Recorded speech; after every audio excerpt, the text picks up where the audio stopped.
You know those shawarma rolls, right? That we grab from the street stalls or food trucks? Yeah, they taste amazing, but let's be honest. They are often oily, overloaded with mayo, and wrapped in maida based bread that's not doing our health any favors. Most of them are made with low quality meat loaded with sodium and sauces that are anything but fresh. That's why I stopped eating them outside. Instead, I started making my own version, healthier, lighter, and just as satisfying. Here's how I make light garlic mayo sauce at home. In a mixer jar, add 2 boiled eggs, 15 to 20 peppercorns, 5 to 6 garlic cloves. I've taken more here because I love the flavor, pinch of salt, and a teaspoon of sugar. Make a smooth paste out of it by adding a little water. Now take 250 grams of boneless chicken and marinate it with 2 tablespoons of curd, ginger garlic paste, and spices like cumin powder, coriander powder, chili powder, turmeric powder, and pinch of garam masala. Mix it nicely.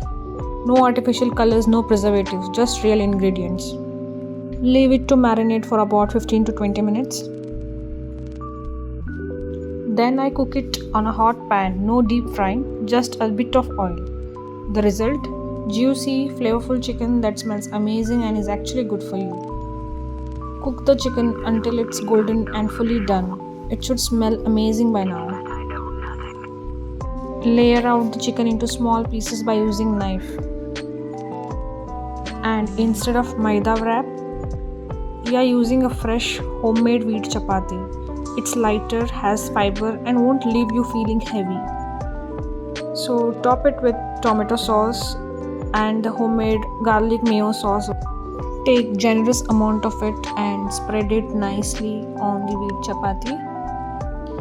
Basically, this is one of the most popular street foods out there, and trust me, I used to eat it all the time. But after a while, I started noticing how bloated and sluggish I would feel after. And honestly, most of the shawarma you eat outside isn't just healthy. Now, to make it more healthy, add the chicken, sliced onions, tomatoes, and crisp lettuce. Here I have used only onion, cabbage, and carrot. You can add any vegetables of your choice. Drizzle with that garlic sauce. You can even add homemade pickles if you want. And then roll it up tight. This tastes just as good, maybe better than what you get outside, and you know what exactly is going into it. So next time you crave shawarma, skip the food court and try this at home. Your body will thank you. Like this video if you found it helpful. Subscribe for more healthy recipes.